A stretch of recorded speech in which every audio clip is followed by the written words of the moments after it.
Hi guys, welcome back to our channel again. Kumusta kayong lahat? So, for today's video guys, i-share ko sa inyo kung paano ko ginawa yung dalawang dumbbells ko. So, actually guys, maraming dumbbells yung plano kong gawin. So, dalawa pa yung nagawa natin ngayon. So, I hope guys na may matutunan kayo sa video na to at ma-inspire kayong gumawa ng sarili nyong homemade dumbbells. So, without any further ado guys, samahan nyo akong gumawa ng homemade dumbbells. So, tara!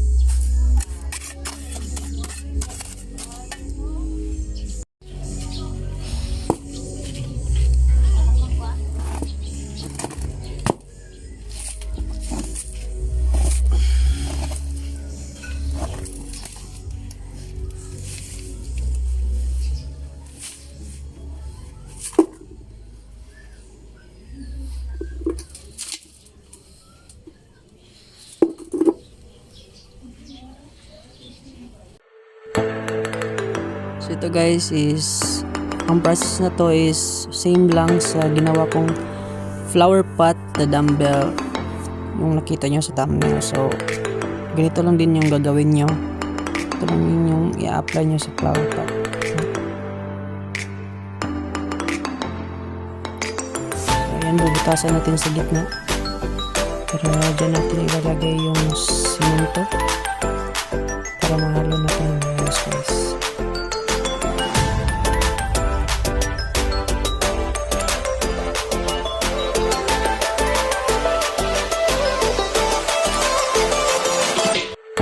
Ito na guys yung semento na binili natin.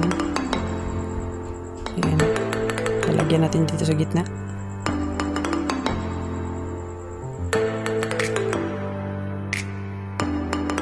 Just make sure lang guys na mapapantay nyo yung semento sa dami ng buhangin nyo.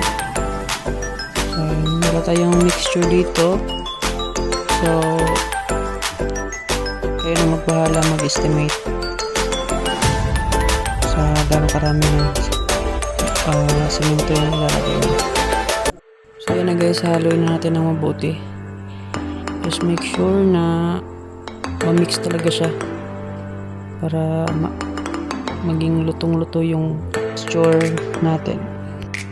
So yan guys.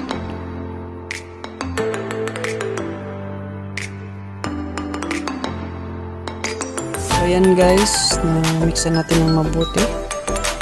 So ready na itong lagyan ng tubig. So bubutasan na natin sa gitna guys.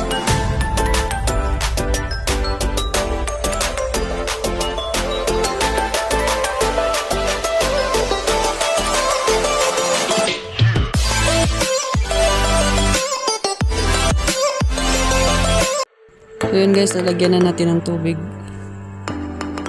Dapat kontrolado nyo yung tubig na ibubuhos nyo guys, kasi iiwasan nating madamihan ng tubig, no? Para hindi basa yung mixing natin. So ayan guys, gawin natin. Pakunti-kunti muna tayo.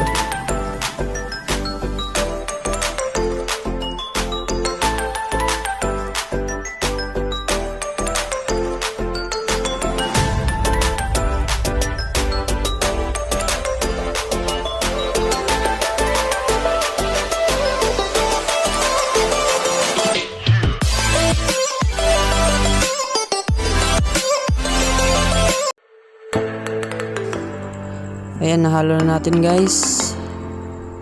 Ayan. Haluin mo natin ng mabuti kasi may mga dry pa dun sa ilalim.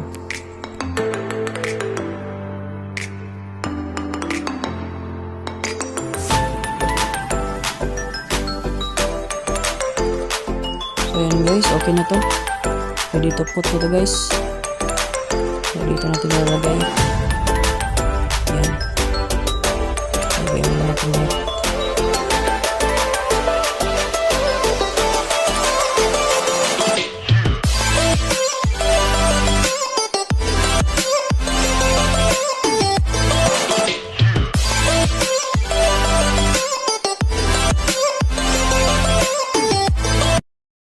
Ayan guys.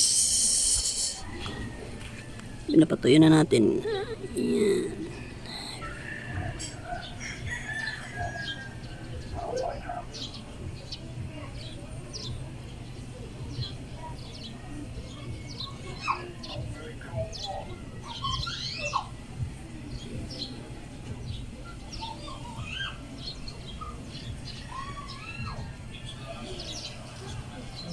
One eternity later.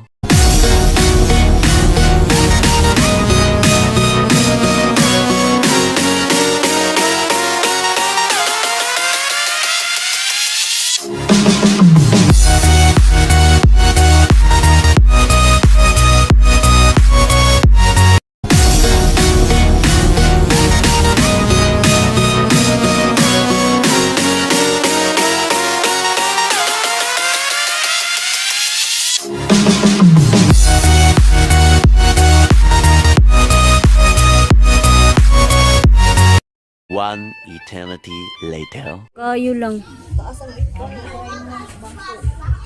Kasi pwede. May galing ako. Nabasin ko. Ano pa na lang. Hiwi ba no? Kani. Kana. Bali. Dugo sila kong kamot. Kamaginay How? Ubos sa pagkayo. Usara Ay, dali na po ta mag-adjust. Kita na yung mag-adjust. Kahoy.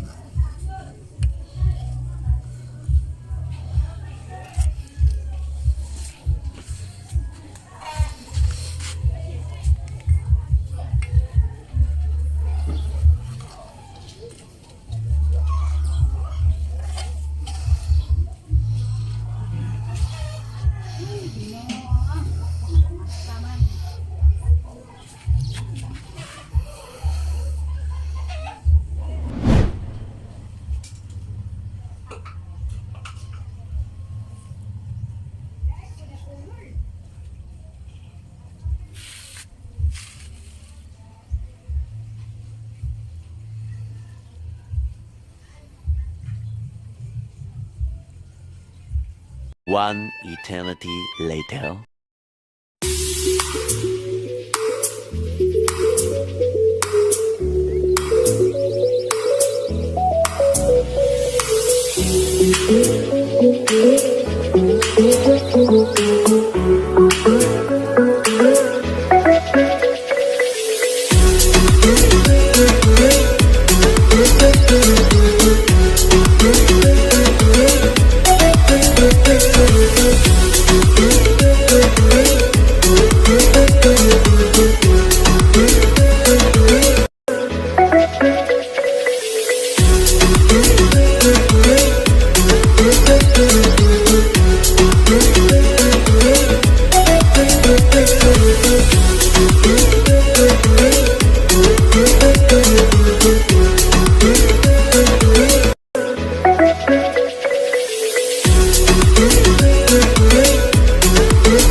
Guys, salamat sa panonood. So, sana may natutunan kayo ngayong video na to, and gumawa din kayo ng homemade dumbbells dyan sa bahay. And guys, sana na-inspired kayo sa homemade dumbbells natin at gumawa rin kayo ng sarili nyong homemade dumbbells. So yan guys, thank you dahil umabot kayo sa dulo ng video na to. So if nagustuhan nyo to, give us like, comment below, and subscribe to our YouTube channel for more updated videos na masasaksihan nyo sa channel na to, guys. So, peace out! Babush! Ganito to. Bagong